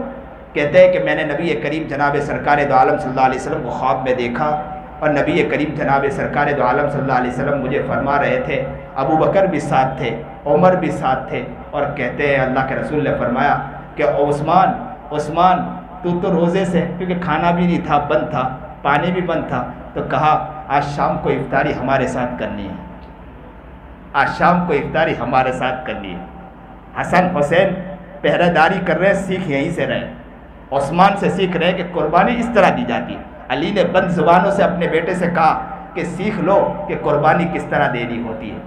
یاد رکھو، جو لوگ ہیں میں ان سے کہتا ہوں کہ بچوں سے اس طرح کہ بڑوں کے پاس ڈالو، بڑوں کے پاس بھیجو، انہیں بھی آئے کہ قربانی کس طرح دینی ہوتی ہے۔ ہم لوگ اپنے بچوں کو دور بھیجنا نہیں چاہتے، اپنے لخت جگر کو سینے سے دور نہیں کرنا چاہتے، اور کیا کہتے ہیں کہ دور بھیجیں گے کون دیکھے گا، کون خیال رکھے گا۔ میں تو اکثر و بیشتر کہتا ہوں، آج کل مدرسے میں بچوں کو، پہلے لوگ بچے کو مدرسے میں بھیجتے تھے تو بچہ جب گھر آتا تھا تو سوکھ کر آتا تھا، تو ماں باپ کہتے تھے کہ بچہ کچھ بن کر آیا ہے، اور اگر موٹا ہو کر آئے تو کہتے تھے ماں باپ کہ بہت کھا پی کر آیا۔ اور آج کے دور میں بچہ مدرسہ جائے، سوکھ کر آئے تو بچہ فوراً، بچے کے باپ گھر مدرسے میں فون کرتے ہیں کہ آپ کھانا نہیں کھلاتے بچوں کو، تو ایسا لگتا ہے کہ پڑھنے کے لیے نہیں بھیجتے، کھانے کے لیے بھیجتے۔ آج ماشاءاللہ ماں باپ کا یہ مزاج اور سوچ بن چکی ہے۔ ہمیں چاہیے کہ اکابر کے پاس بھیجے، علماء کے پاس اپنے بچوں کو بھیجے، ان کی خدمت سکھائے، ان کا ادب و احترام سکھائے، ان کے پاس بیٹھنا سکھائے، ان کا، تاکہ ان کے اندر قدر آئے اور آگے بڑھنے کا ذوق نصیب ہو۔ لیکن ہمارے یہاں مزاج نہیں ہے اس چیز کا، اس چیز کا مزاج پیدا کرنا چاہیے۔ اللہ ہمیں اس نیک بنائے، متقی بنائے۔ تو حضرت علی رضی اللہ تعالی عنہ نے حسن حسین کو عثمان غنی رضی اللہ تعالی عنہ کے گھر کے باہر بٹھا کر یہ پیغام دے دیا، اور بچے کو کہہ دیا کہ عثمان کو دیکھ کر سیکھ لے کہ کس طرح قربانی دی جاتی ہے۔ اور عثمان غنی رضی اللہ تعالی عنہ نے اپنے اہلیہ سے کہا کہ میرا وہ جو پرانا کپڑا ہے وہ ذرا مجھے دے دے، جو میں نے کبھی پہنا نہیں ہے۔ تو لا کر دیا گیا تو نہیں پہنا، اور اس کے بعد غلاموں کو بلا کر غلاموں کو آزاد کیا، اور آزاد کرنے کے بعد بس کیونکہ نبی علیہ الصلوۃ والسلام کو خواب میں دیکھ چکے تھے کہ اللہ کے رسول جناب سرکار دو عالم صلی اللہ علیہ وسلم نے عثمان سے کہا تھا کہ عثمان آج افطاری تجھے میرے ساتھ کرنی ہے. تو کہتے ہیں، سنیے اور دل کے کانوں سے سنیے، کہتے ہیں کہ عثمان کو کہا گیا تھا کہ افطاری میرے ساتھ کرنی ہے. تو عثمان رضی اللہ تعالیٰ عنہ نے قرآن کریم کھولا، اور قرآن کریم کھولنے کے بعد اور کہا نوجوانوں سے کہ دروازہ کھول دو، اب میرا آخری وقت آ چکا ہے. دروازہ کھول دیا گیا اور عثمان غنی رضی اللہ تعالیٰ عنہ نے قرآن کریم کھول دیا اور قرآن کریم پڑھنے لگے.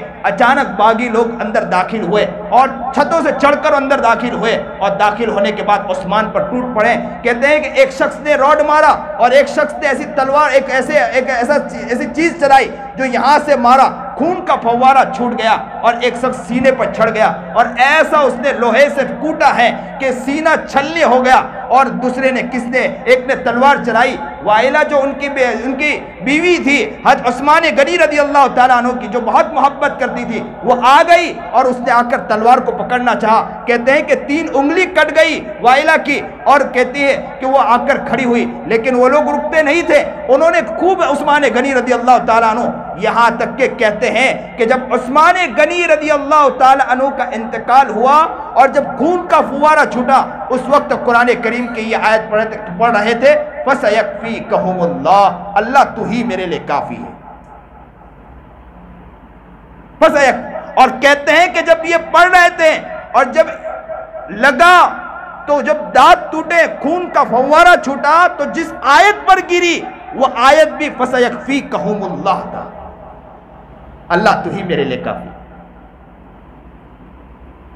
برداشت نہیں کر پائے، وہیں شہید ہو گئے عثمان غنی رضی اللہ تعالیٰ عنہ. کہتے ہیں کہ عثمان غنی رضی اللہ تعالیٰ عنہ کے شہادت کے بعد ان کے جنازے کو اٹھانے کا بھی موقع نہیں دیا گیا.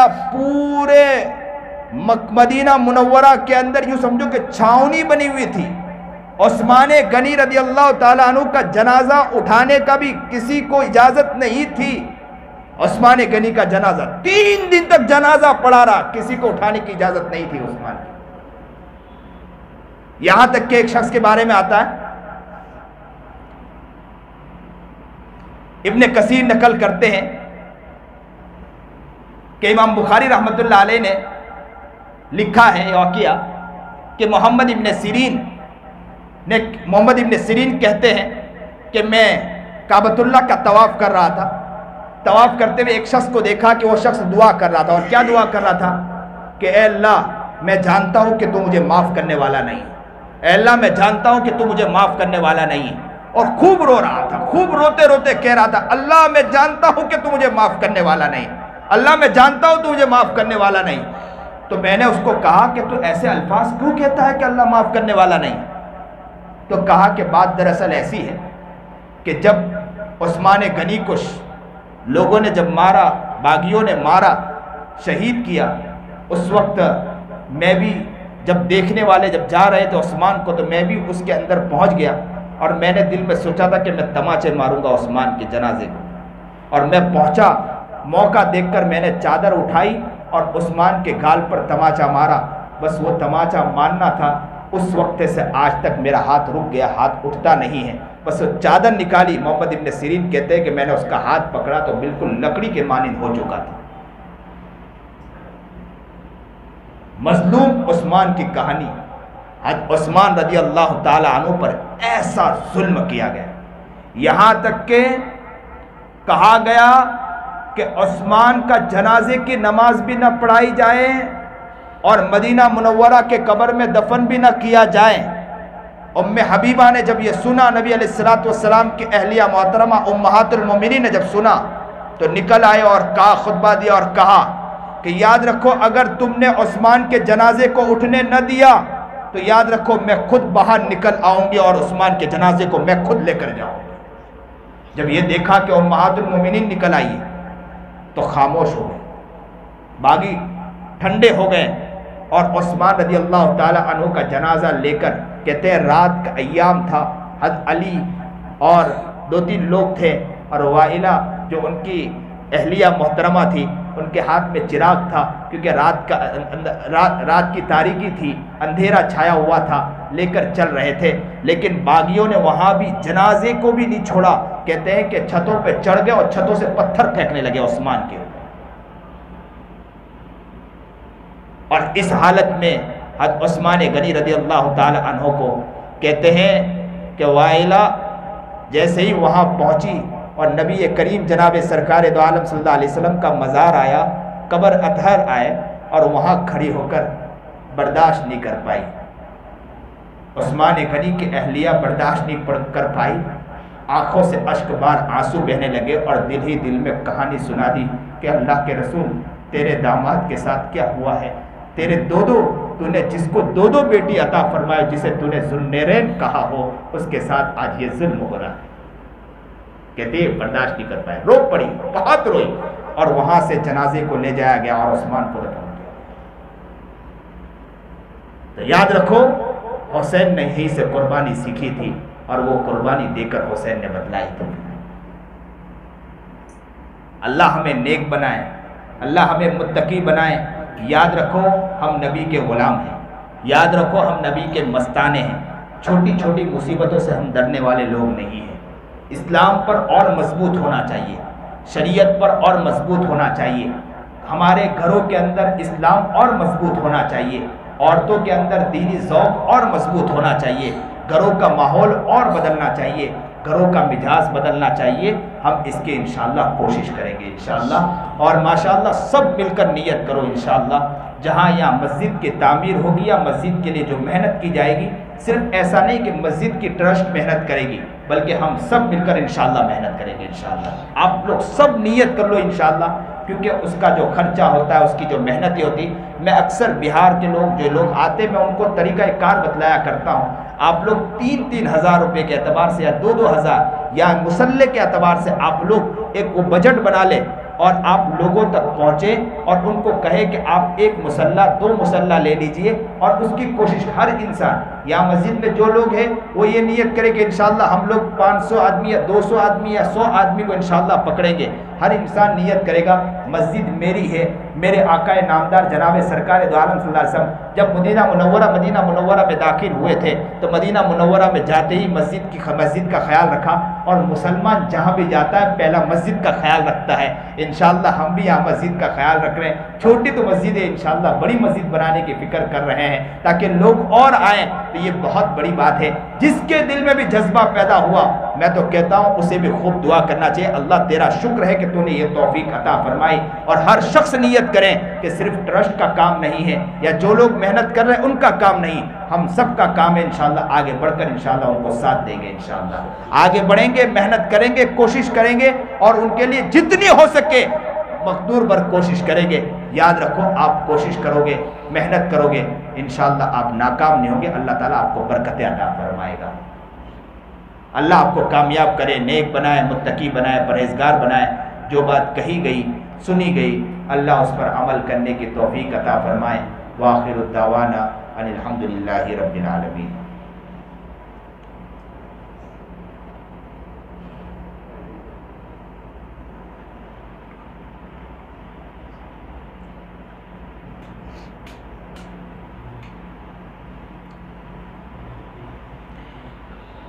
ان قریب عاشورہ کا دن بھی آ رہا ہے، روزے سے متعلق بھی آپ لوگ نیت کرو کہ انشاءاللہ آپ بھی خود پابندی کریں گے، گھر کے اندر بھی اس نظام کو لائیں گے انشاءاللہ۔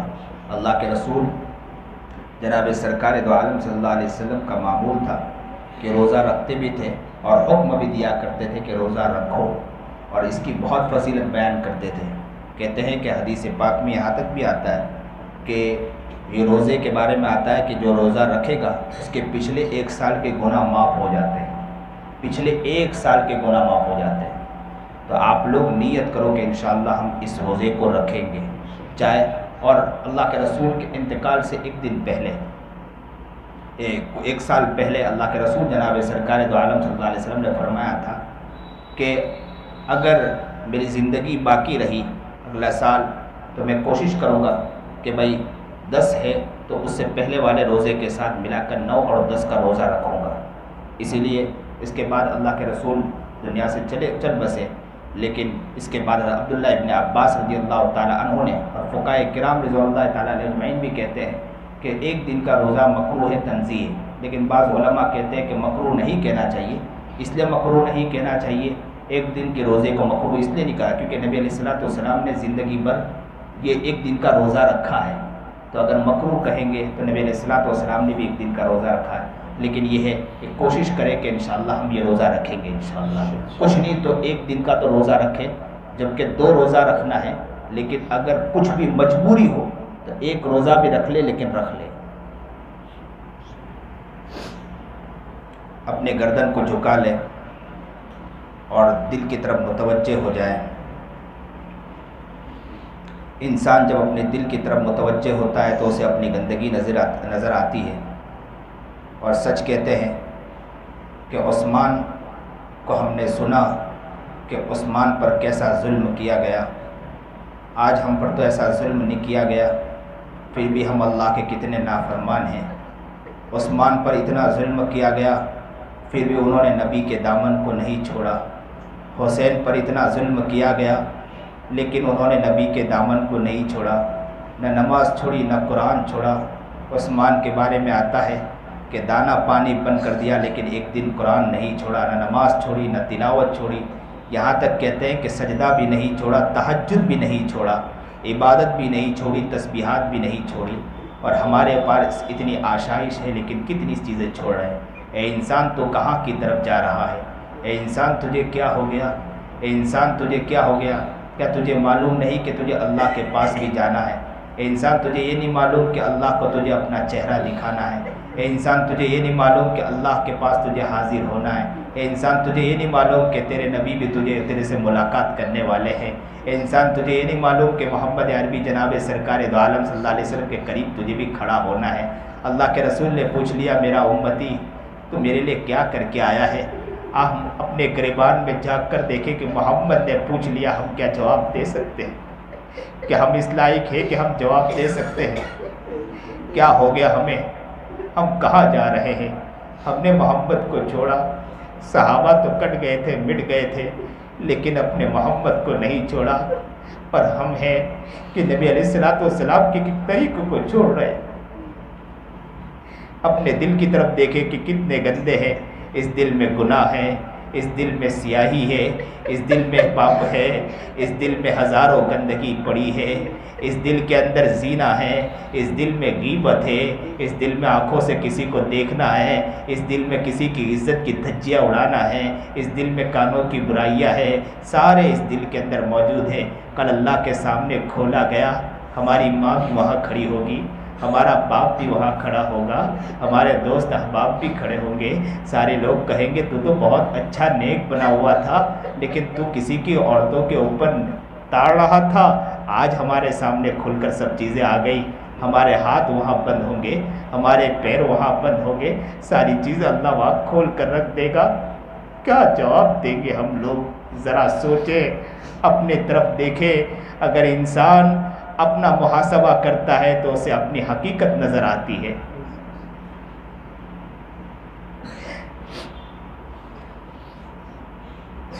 اگر وہاں ماں باپ ہو یا نہ ہو، صرف محمد عربی جناب سرکار دو عالم صلی اللہ علیہ وسلم کے سامنے بھی اگر ہمارا دل کھول دیا گیا تو ہم وہاں کیا دکھائیں گے محمد کے سامنے؟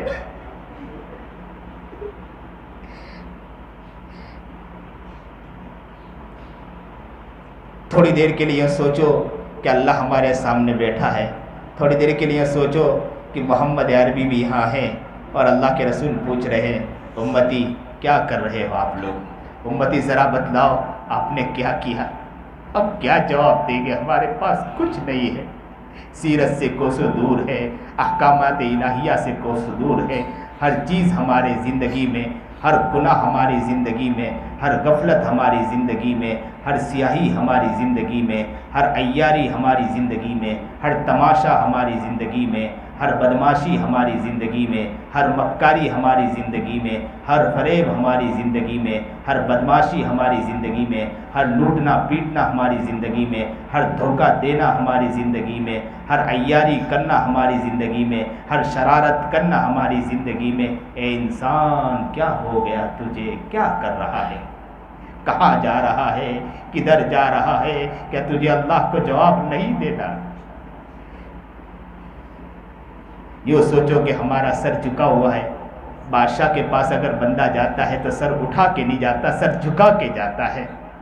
آج ہمارا سر جھکا ہوا ہے، بادشاہ سے کہہ رہے اللہ آج ہم سر جھکا کر کہہ رہے ہیں کہ ہم بہت گندے بہت گندے ہیں۔ اپنا دل کا محاسبہ کرے، دل کو ٹٹولے، دیکھو تو صحیح کہ دل میں کتنی برائیاں ہیں۔ انسان جب اپنے دکان کاروبار کی طرف جب دیکھتا ہے نا تو تھوڑی دیر کے لیے سر جھکا کر حساب کرتا ہے۔ ہمیں بھی تو اپنے دل کا حساب کرنا چاہیے سر جھکا کر کہ ہم کتنے پاپی اور مجرم ہیں۔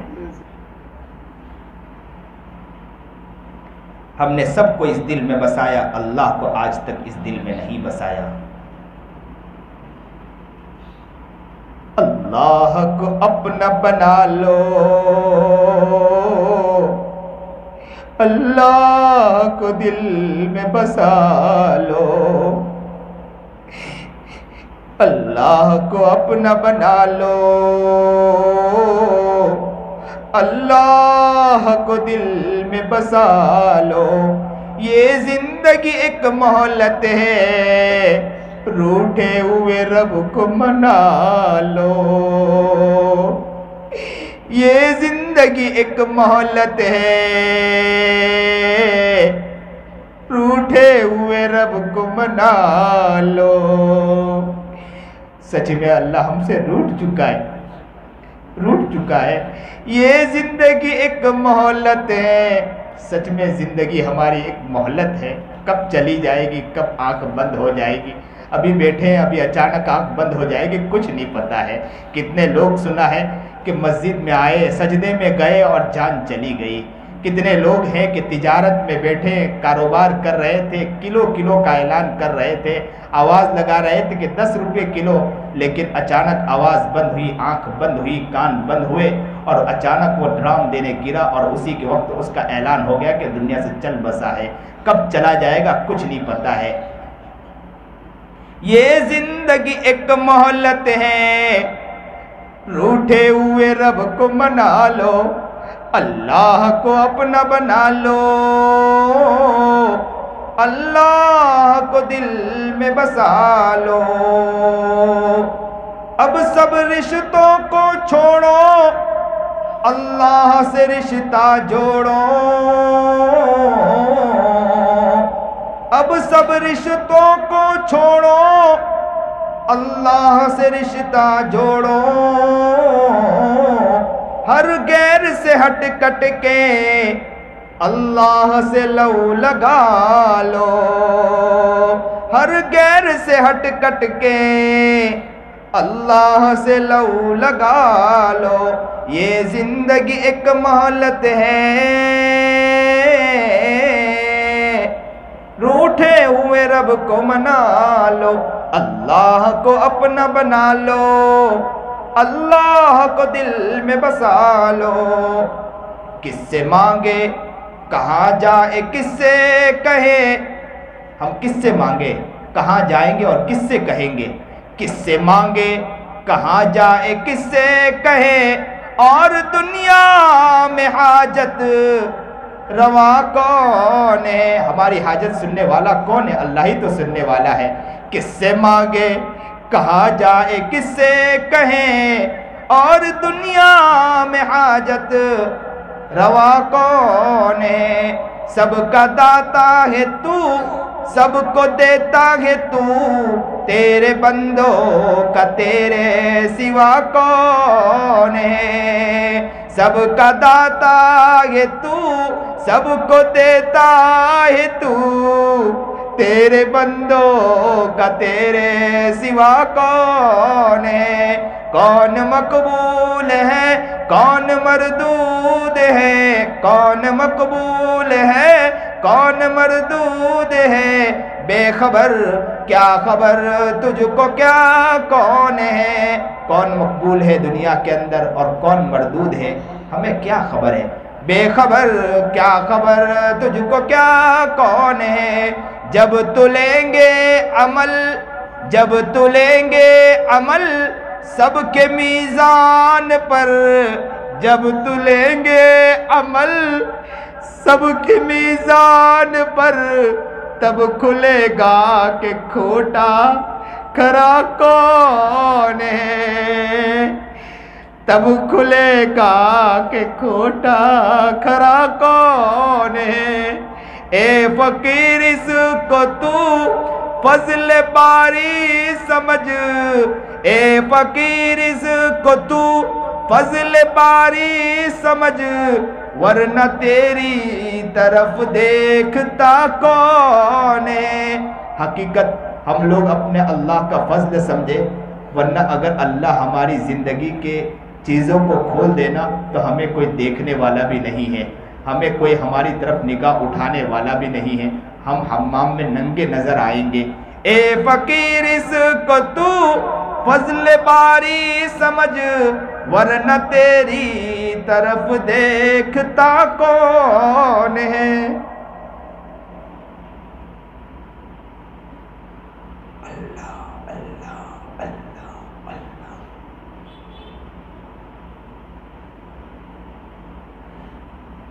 اپنے ہاتھوں کو اٹھا لے، آج رو رو کر اللہ کو منا لے، رونا نہ آئے تو رونے والی آواز بنا لے، اللہ کو رونے والا بندہ بہت پیارا لگتا ہے، بچہ جب روتے روتے ماں کے پاس جاتا ہے تو بچہ ماں کے رونے بچے کا رونا ماں کو برداشت نہیں ہوتا، رونے کو دیکھ کر بھی بچے کے رونے کو دیکھ کر بھی ماں رحم کھا لیا کرتی ہے، ہاتھوں کو اٹھا لے، سبحان ربی العلی الاعلی الوہاب، الحمدللہ رب العالمین، اللہم صلی علی سیدنا محمد وعلی آل سیدنا محمد وبارک وسلم، لا الہ الا انت سبحانک انی کنت من الظالمین، اللہم انک ملیک مقتدر ما تشاء من امر یکن، اللہم ربنا اللہم ربنا اللہم ربنا اللہم ربنا اللہم ربنا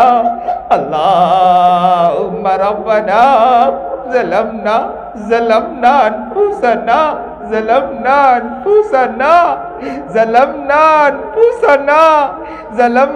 انفسنا وَإِن لَّمْ تَغْفِرْ لَنَا وَتَرْحَمْنَا لَنَكُونَنَّ مِنَ الْخَاسِرِينَ اللہم رب ارحمہما کما ربیانی صغیرا، اللہ تیرے بندوں کو دیکھ تو صحیح، تیرے سامنے رو رہے مولا، تیرے سامنے گر گڑا رہے مولا، اللہ یہ بڑی محبت کے ساتھ آئے مولا، اللہ یہ بڑے پیار کے ساتھ آئے مولا، یہ بڑا پیارا مجمع ہے مولا، یہ آپ کو منانے آئے مولا، انہوں نے دیکھا کہ اپنی گندگی بہت زیادہ ہے مولا، انہوں نے سوچا کہ دل بہت گندا ہے مولا، ان کے جب پتہ چلا کہ جب یہاں نیکی تقسیم ہونے والی ہے، یہاں دعا ہونے والی ہے، یا اللہ کے سامنے گڑ گڑا کر لوگ رونے والے ہیں، تو یہ لوگ بھی دوڑ کر آ گئے مولا، یہ بھی آپ کو منانے آئے مولا، اللہ ایک نگاہ تو ڈال دے مولا، ایک نگاہ ڈال دے، بہت گنہگار ہے مولا، بہت گنہگار ہے، بہت گناہ کیا مولا، مولا آنکھیں دیکھو تو گناہوں میں ڈوبی ہے مولا، زبان دیکھو تو گناہوں میں ڈوبی مولا،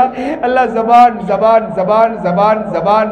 سے بہت گناہ کیا مولا، غیبت کی، چغلی کی مولا، اللہ جب اس زبان کے بارے میں سوچتے ہیں، اگر کل قیامت کے دن آپ کے پاس آ جائے نا مولا، تو آپ اس زبان کو کھینچ لے مولا، اور اس زبان کو کھینچ کر ہماری گردن میں باندھ دے مولا، اتنے ہم نے اس زبان سے گناہ کیا مولا، اللہ ان آنکھوں نے اتنا گناہ کیا مولا، جب ہم سوچتے ہیں تو معلوم ہوتا ہے کہ کل اللہ آپ کے پاس آئیں گے نا مولا، تو آپ پلاسٹک کو سلگا کر مولا، شیشے کو پگھلا کر ہماری آنکھوں میں ڈالیں گے مولا،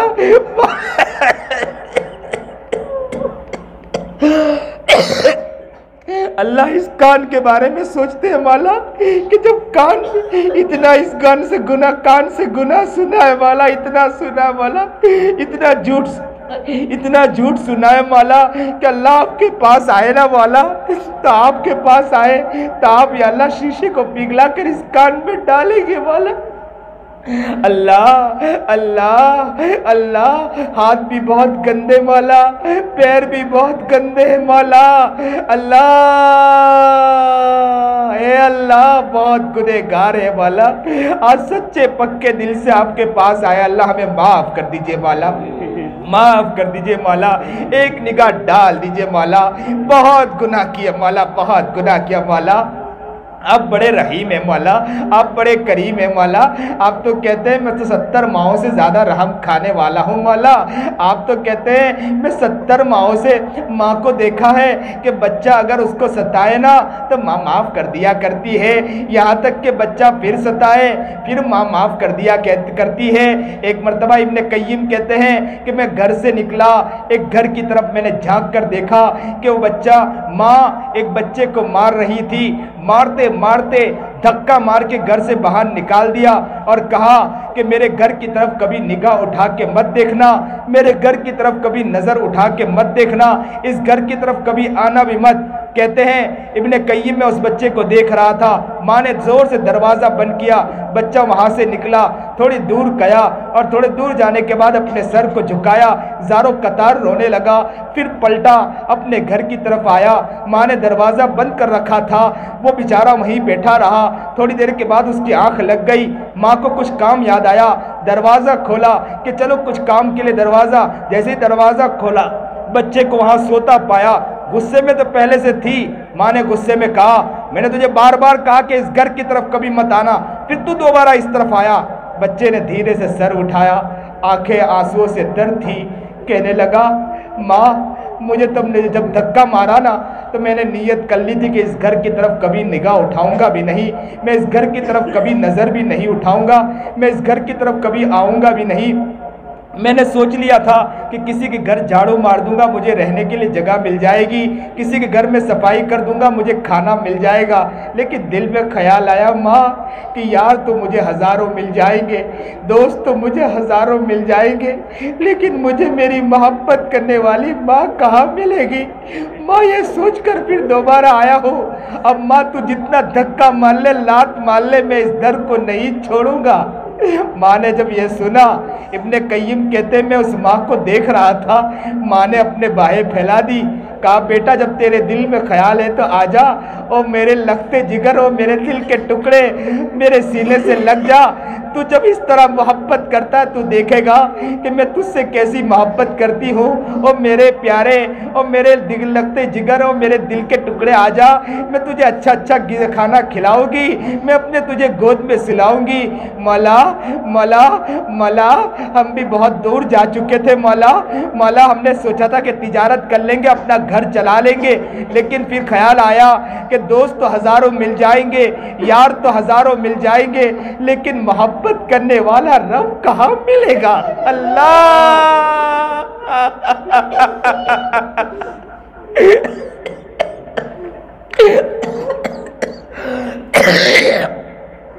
اللہ آپ کی طرف دوبارہ آ چکے والا، اللہ نادم و شرمندہ ہے والا،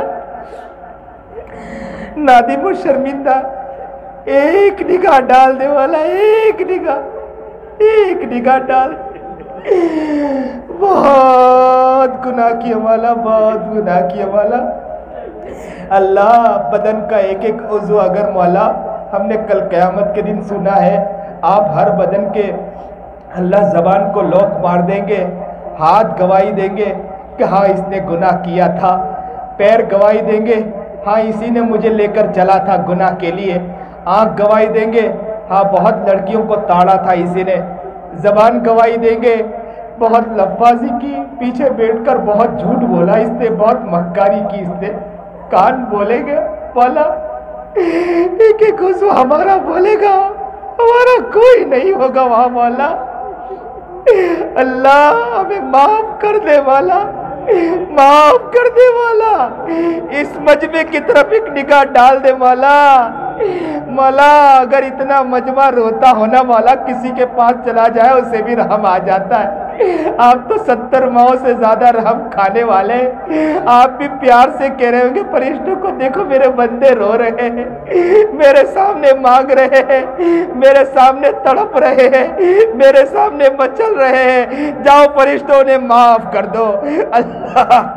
اللہ ہمیں معاف کر دیجئے مولا، ہمارے گناہوں کو معاف فرما دیجئے مولا، ہمارے خطاؤں کو معاف فرما دیجئے مولا، اللہ ہماری ہر غلطیوں کو معاف کر دیجئے مولا، ہماری ہر مکاریوں کو معاف کر دیجئے مولا، غیبت، چغلی، حسد، بغض، ریاکاری، جھوٹ، دغابازی، دھوکہ، فریب، بدماشی، اللہ بندے کا اگر حقوق ہے مولا، کسی بندے کو ہم نے ناراض کیا ہے مولا، اللہ آپ کسی کے اللہ کسی کا حق معاف نہیں کرتے ہیں مولا، لیکن مولا ہمیں وہ طاقت عطا کر دے کہ ہم اس تک پہنچ جائیں اور معافی مانگ لے مولا، اور سامنے والا ہمیں معاف بھی کر دے مولا، تاکہ ہمارا کام نمٹ جائے مولا۔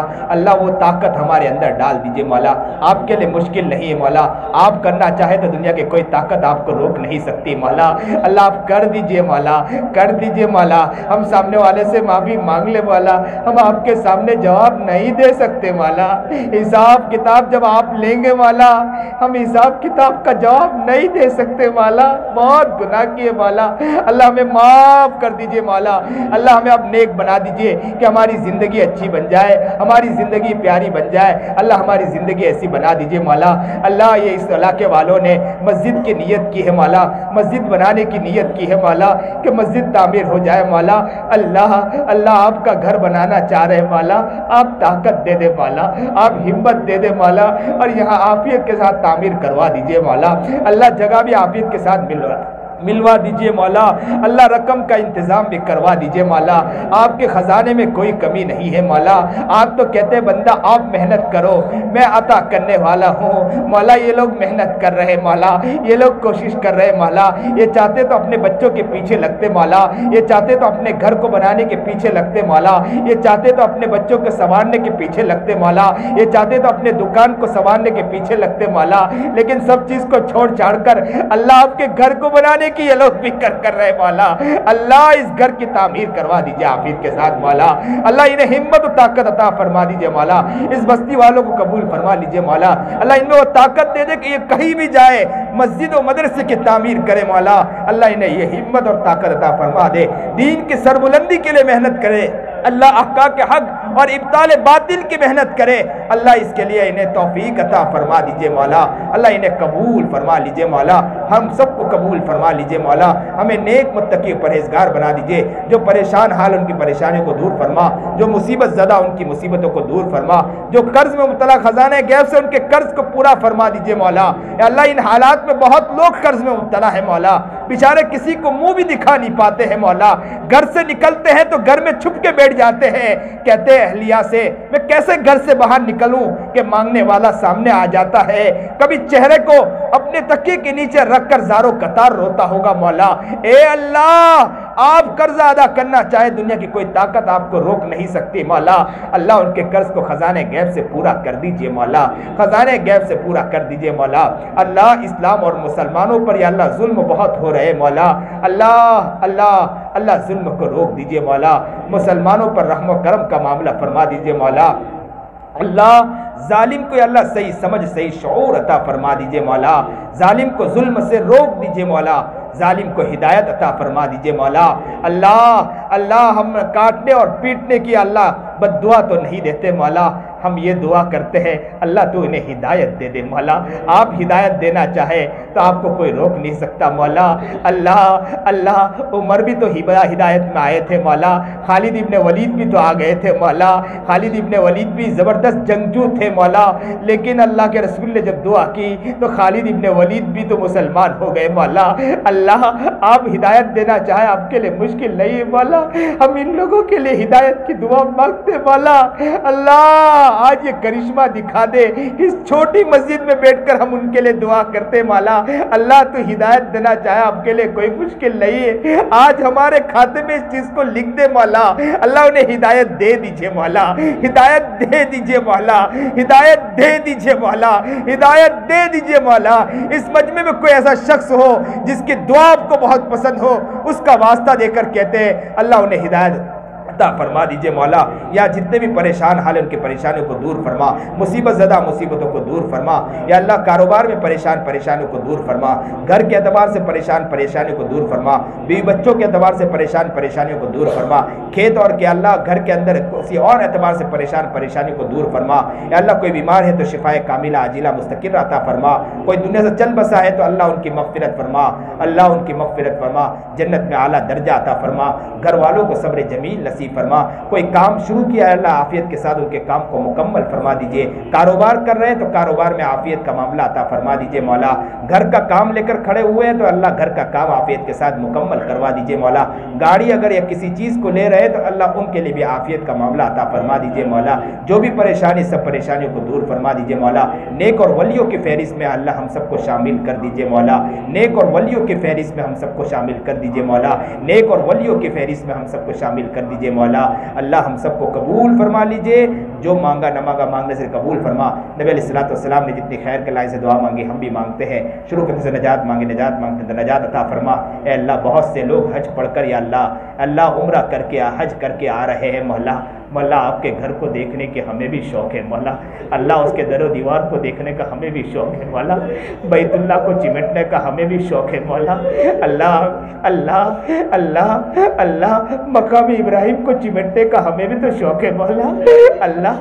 اللہ مدینے کو آپ کے نبی کی زیارت اللہ دیکھنے کا ہمیں بھی تو شوق ہے مولا.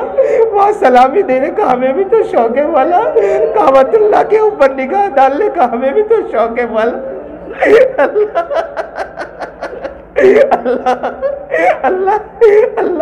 اللہ یہ ہماری امیدیں پوری کر دے والا. اللہ جتنی بھی رقم ہو آپ نہ توفیق ادا کرنا چاہے تو کچھ نہیں ہو سکتا, اور جیب خالی بھی ہو مولا آپ بھیجنا چاہے تو آپ کے لیے کوئی مشکل نہیں ہے مولا. اللہ کعبۃ اللہ دکھا دے والا, کعبۃ اللہ کی زیارت کرا دے والا, وہاں کی در و دیوار دکھا دے مولا. اللہ وہاں تک ہمیں عافیت کے ساتھ پہنچا دیجئے مولا. ہماری ساری دعاؤں کو عافیت کے ساتھ قبول فرما لیجئے مولا. مانگا نہ مانگا مانگنے سے قبول فرما. وصلی اللہ تعالی علی خیر خلق محمد.